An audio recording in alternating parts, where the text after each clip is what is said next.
Someone sent this video that I know will go viral because it mentions Richard Wolff, H3H3, and Hasan Piker, which are three big YouTube names. So this should be a good one for the views. But it seems pretty interesting too. It says Richard Wolff on H3 podcast sparks outrage featuring Hasan. This is something that someone sent us in the Discord chat in the stream reactions channel or server. Yeah, what do you know about these three figures, Noah? Obviously, we know Richard Wolff, but do you know H3 and Hasan? I know Dick Wolff is brilliant. I have a private theory about him and his talk of co-ops that, is whatever. But that guy knows more Marxism than most people. Like, he's forgotten more Marxism than most people have learned. Facts. He's absolutely brilliant. And from time to time, he just hits so good on stuff. I think I know who Hasan is. He's the guy that was on the Young Turks, right? Yes, he started with their network. So, he is Cenk Uygur's nephew, I believe, actually. Makes sense. Rich kids, right? He doesn't like Cenk anymore, though. They split. Kind of. Is it because like the Anna Kasparian and her like saying she wants to be called a woman or something? That might be why. I don't know. I'm not sure actually. I don't know who the other one is. The H3 thing. H3. They're just Ethan Klein and his wife Ela. Where did they came to America? Immigrated to America from somewhere. I can't remember where, but they got really big on YouTube. And then they started a podcast, and their podcast has really quickly drifted into like left-wing culture warism, wokeism, liberalism, and they're pretty much known for that now. Anytime somebody gets canceled or anytime someone gets #MeToo'd, H3H covers it, and they always take the traditional leftist position. At least that's what I've seen. Obviously I don't really watch their show anymore. But they used to publish some stuff that was pretty funny. Ela is Israeli, Ethan is American. Okay, I thought it was Israel, but it's only Ela, the wife, who's from Israel. And I mean, I like Ela more than I like Ethan when it comes to their content, but I'm just a little confused. I know what American means, but what is Israeli? I never heard of this. Is that some made up country? I don't know. I believe it is not real. Okay. Yeah. That makes more sense. Palestine. I'm so dumb. I apologize. No, I was thinking the same thing. I was like, oh, so she's from Palestine. All right, let's see what this video is all about here. This is a total blind reaction. I have no idea what we're about to watch. Figures just can't seem to keep any public scrutiny. No matter what they say or do or show in their actions, there will always be people scrutinizing every word. One of these figures is Hasan from the Hasanabi broadcast on Twitch. He's had his fair share of controversial statements, but no one really seems to acknowledge the real legitimacy of these statements he's making. This is so insane. America deserved 9/11, dude. I'm saying it. They're partner with them. Wait, stop. Stop already. You've never seen this? Like, this rich dick. Like, America deserved 9/11. Yeah, those thousands of people, fuck them, man. Oh my God. It's so stupid, dude. And it made Dan Crenshaw so big. Because all this freaking D-bag with the eye patch had to do, who's a neocon sucker for the military-industrial complex, who uses his veteran status and his eye patch to push for more war. He was able to, oppose himself to Hasan and then be like, I am against 9/11. And everyone's like, oh, it's so honorable. He's against 9/11 and he has an eye patch. Like the most basic shit. Like, I'm against a bunch of innocent people being murdered. Like, and this Hasan guy here has put himself on the opposite side of this, right? Like, no one's going to pay attention to exactly what his words are or what he thinks the nuance is. What they're going to hear is he's pro 9/11. And that is fucking crazy. All right. It's a swearing day for me. I'm giving up on it's all right. watching my mouth. Sorry. No, it's all right. I'll find some AI video editor that'll bleep it out for us. But I don't, and that's my biggest issue with Hasan. Like, I know he can be a gateway, and he's been a gateway for a lot of people in the Midwestern Marx, which is good. But in terms of strategy, he does stuff like this that is not good in terms of reaching working class people, and that makes it harder for us to reach working class people. And then he just kind of shrugs his shoulders like, oh, well, I'm an internet personality. You know, any publicity is good publicity. It's like, yeah, for you, but not for the struggle for socialism. And as communists, we need to think collectively, right? If you take communism seriously, that's, you need to think about the group and everything that you do, and your actions representing that group. And I just don't think that he takes it that seriously. Well, he can't, because he doesn't have a class struggle, right? He's a rich kid. He's always been a rich kid. He makes millions sitting in front of his computer now. I mean, he's only going to care about himself and his popularity. It's called careerism, and it's something even the Bolsheviks used to criticize. You know, if you're not in this for the actual overthrow of capitalism, get the fuck out the way. We did in a video game, whatever, hypothetically, politically, we did, man. We did. Holy shit. Look at the way that this dip is running his mouth, justifying genocide right now. Like, how is this? How is anything I'm saying controversial? To be fair, Hasan is responding to Dan Crenshaw, justifying like the Iraq and the Afghanistan war. But I mean, that's why, just show why he's wrong. Don't give him a foothold to then boost his platforms. He's a horrible, horrible person. Right. It's like because innocent people died on 9/11 is not it's not even connected to the Iraq war. So the idea that they're setting up this dichotomy where you either think 9/11 was justified or the Iraq war was justified by 9/11 is Looney Tunes. It doesn't actually connect. It doesn't at all, especially when you know that the U.S. funded Osama bin Laden and his Mujahideen. The U.S. has done everything they can to boost extremism. So the extremists that we've been arming and backing attacked us once, and we used it as an excuse to do more interventionism, right? That it doesn't make one of those events good. Like, we fund the people who did 9/11 still to this day. What the fuck is wrong with this dude? Didn't he go to war and like literally lose his eye because some Mujahideen, a brave soldier, fucked his eye hole with their dick? Isn't that how he lost his dumbass eye? Because he got his eye hole. And Hasan, I know you've been a bit in the news recently as well. I want to address real quickly. You made some comments that got a lot of pickup, talking about 9/11, saying that Americans deserved 9/11. This was something you said on a Twitch stream that was very long, had a lot of other stuff in it. You deleted it and said that that was probably not the best way of saying that. You also made a comment about Dan Crenshaw, the Republican congressman who had an eye injury in war, and said that that was not well delivered, sort of a poor attempt at humor. Anything else you want to add on that? Yeah, certainly. Well, first of all, I said America, not Americans. And I still stand, like, I don't believe that any civilian deserves to die. Obviously, I'm anti-war. That was precisely what we were talking about on my Twitch stream at the time. It was a 6-hour broadcast, and that was a 10-second clip. And unfortunately, if they had shown the preceding 10 seconds right after that, the context would be rather clear. It was the thing that you got to know that, though. You got to know they're going to take that out of context. I know he streams for 6 hours a day or whatever, and it's really difficult, but I mean, that's the thing, is this guy's literally arguing for more war. Dan Crenshaw is arguing for more children to be killed so that the Koch brothers can make more money selling oil and plundering the oil of other countries. But and this guy's just giving them ammo.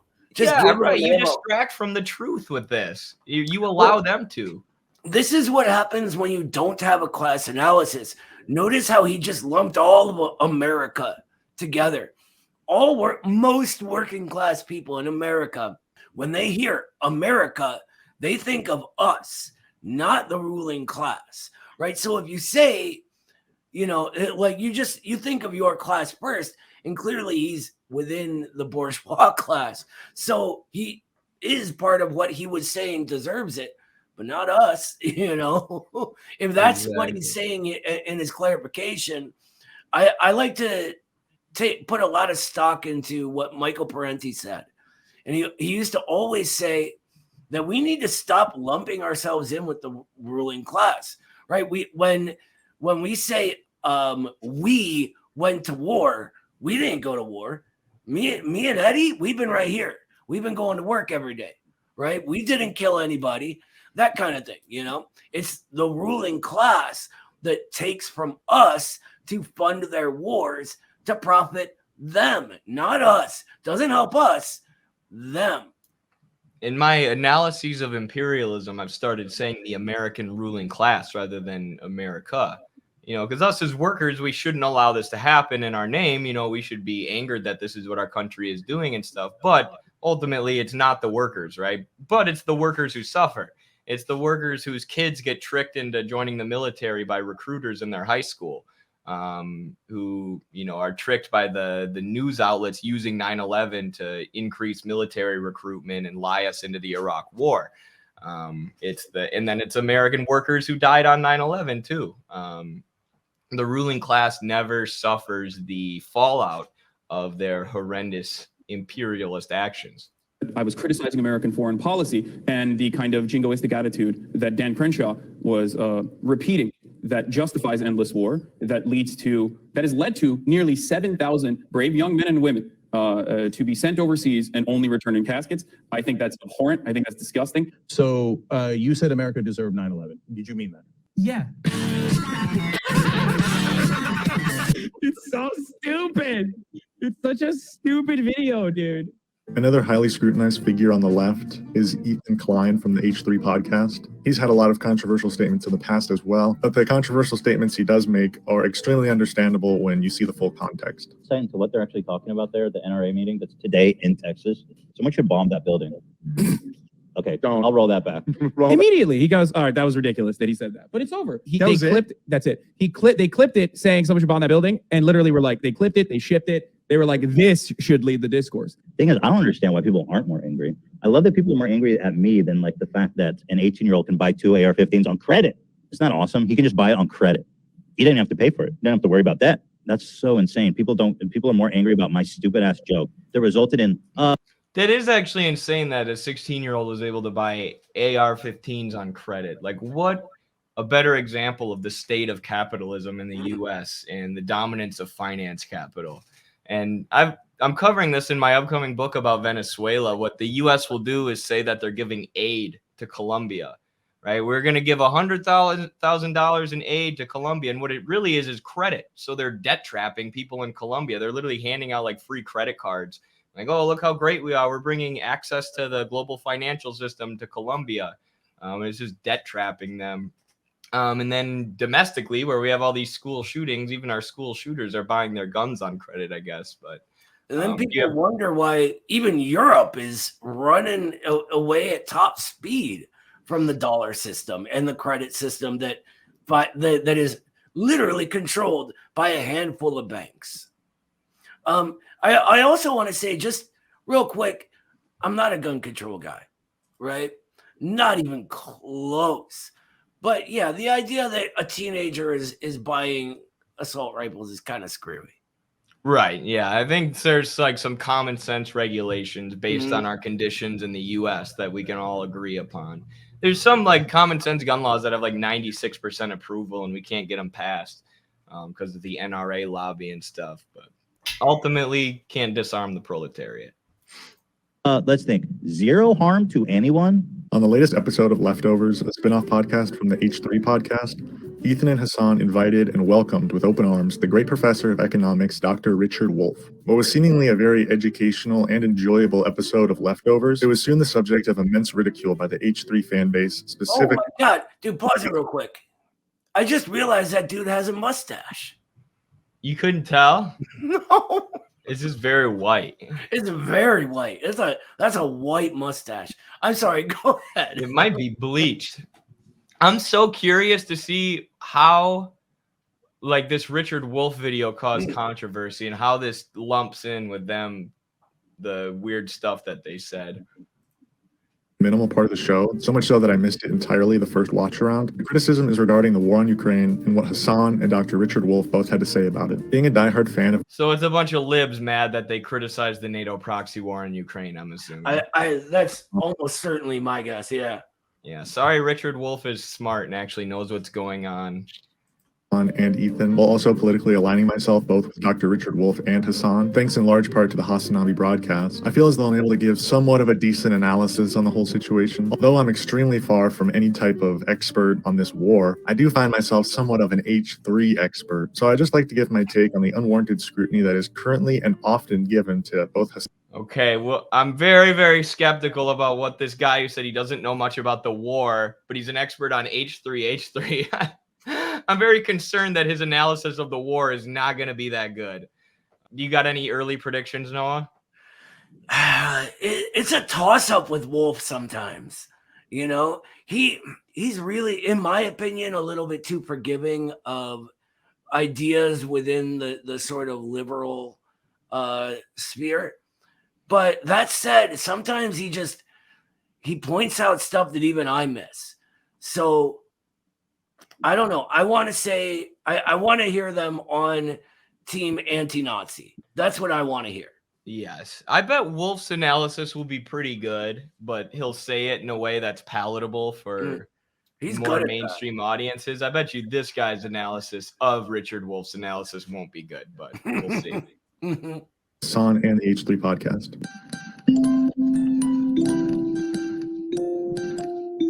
After getting into the discussion a little bit, Richard Wolff first brings up the Ukraine war when talking about the failed sanctions that were put onto Russia in response to the invasion. Look, the war in Ukraine, whatever else you think of it, was supposed to be over in a short time once the sanctions got going. They were called the mother of all sanctions. They would bring Russia to its knees. Go back and look at the press in February, March, and April of last year.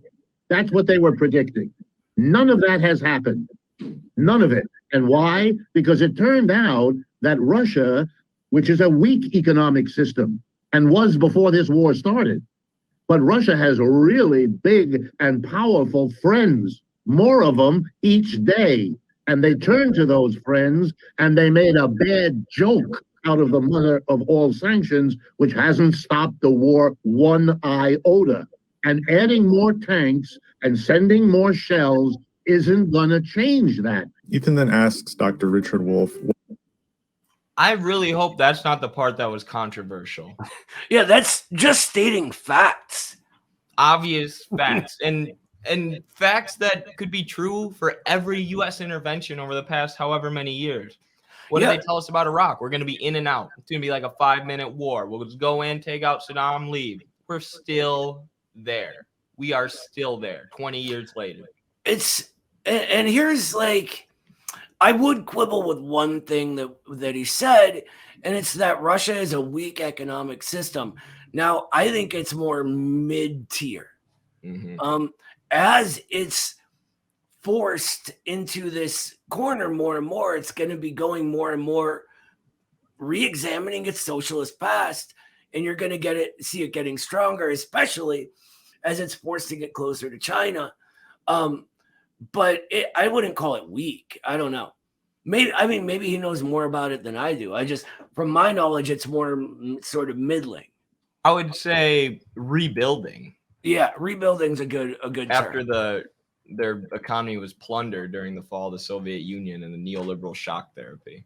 What should have been the response from the United States after Russia invaded? What kind of policy is it that you would like to see in terms of like how America responded to the war in Ukraine instead of sanctions? And for all of Ethan's flaws, for which he has many, so many. I feel like for all of Ethan's like faults, and there are many of them. So be real. I'm very pleased and somewhat surprised that Ethan could just sit there and listen and feel comfortable enough asking a question that is very culturally heated right now and just be willing to learn. Professor Richard Wolff then goes on to talk about how every empire there has ever been in this world has ultimately had to end at one point. And as a dying empire, at some point, you simply need to acknowledge that any more fighting, no matter how big or small, it will simply be a net negative on your country. This opinion, however, and the analogy that Richard Wolff uses is ultimately the fuel to the fire that causes all of this backlash. I think the best way is actually to remind everybody about American history. At a certain point, back in the 18th century, the people here in the United States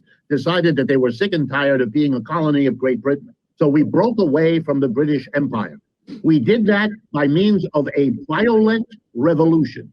We fought a war with England, 1776. We've all learned about it in school umpteen times. And I really like that he brings it back to the American Revolution to help Americans understand, because that's something leftists won't do. Leftists are, follow this Gerald Horne idea that the revolution wasn't a real revolution; it was a bourgeois counter revolution or a reactionary revolution, as if that's even a thing. Right. And it was just a revolution just to against colonization, against the country, colonizing the U.S. And it's one that we're taught about in history classes that, similar to the Civil War, a lot of Americans already have an understanding of. So if you're trying to explain revolution and how revolutions against empire work, why not draw on our own history? That's something that Americans, with this sort of what Carlos calls in his book, the Purity Fetish, national historical nihilism.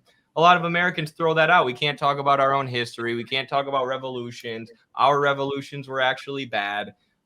No, we should, understand what our own history was and then use it as a way to explain things to American people, just like Richard Wolff just did. Damn straight. Amazing thing happened.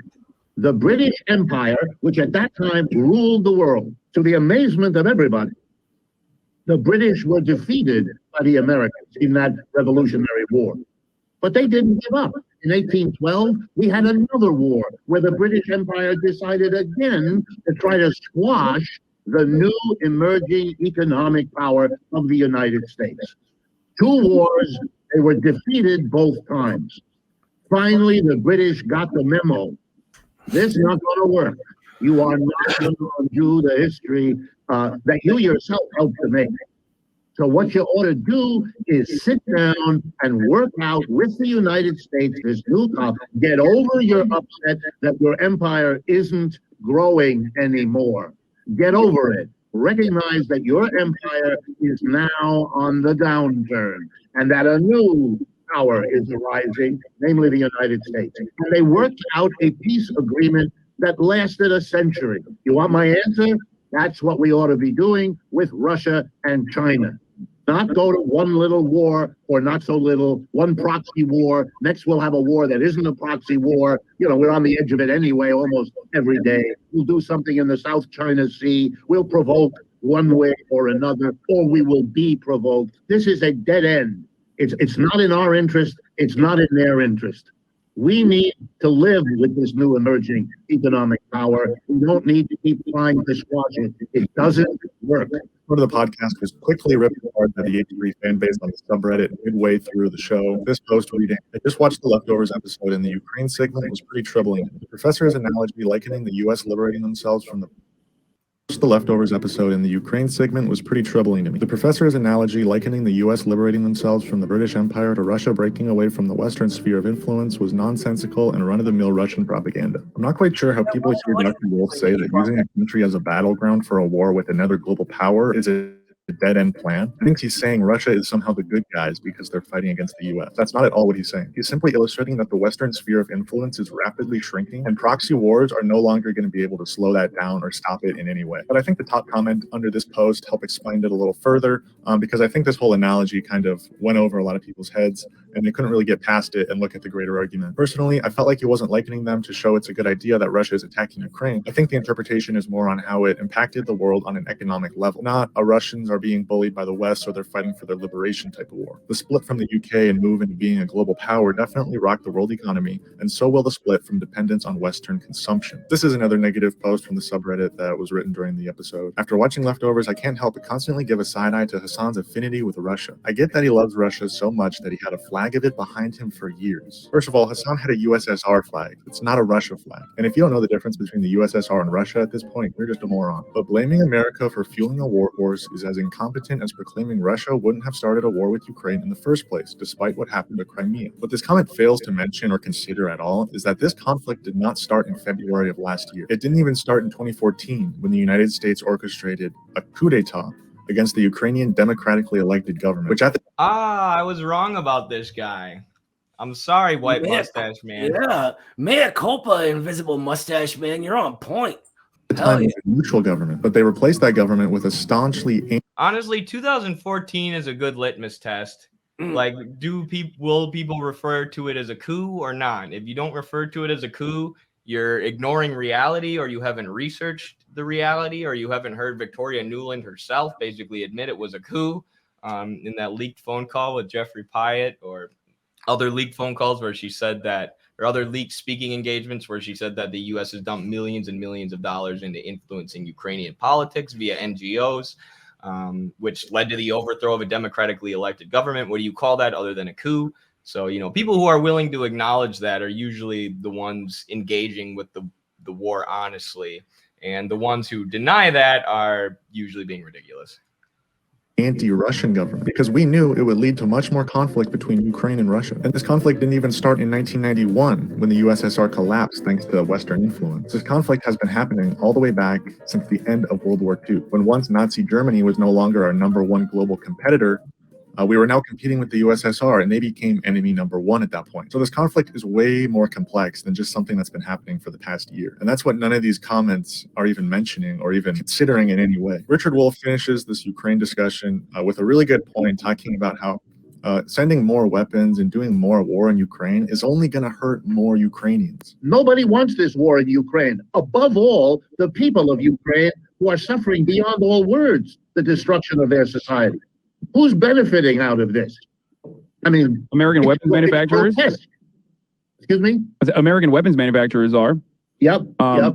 It seems like those with the least to lose and the most to gain out of this are the ones that are pushing for it and pushing for the continuation of it, whether it be. So is that all the backlash that there was? Just a few people being angry on Reddit? I mean, I would think that Richard Wolff would really take a hit in his audience.